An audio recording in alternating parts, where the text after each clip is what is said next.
అంటే ఇప్పుడు ఎలా? అక్కడ చంటున్నాడు, అడుగుదామే. సీను, సినిమా సూపర్ హిట్.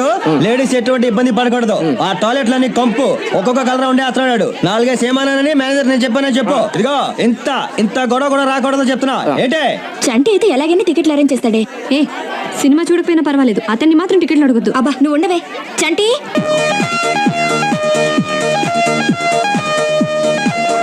ఏంటి ఇలా వచ్చారు? మాకు టికెట్లు దొరకలేదు చంటి. మీరు ఒక 5గురు, మేము ఒక 6గురం. నా పేరు చెప్పి 11 టికెట్లు తీసుకురారా. ఏ సూచి కూల్ డ్రింక్ తాగుతా? తాగబడలేదు, చదవడతావు. రేయ్ 5 కూల్ డ్రింక్లు. మంది ఇదంతా. ఆ టికెట్లు ఏమన్నాడు? నా పేరు చెప్పేవాడికి నీ పేరు చెప్తేనే ఏమన్నాడు? మందే ఇదంతా.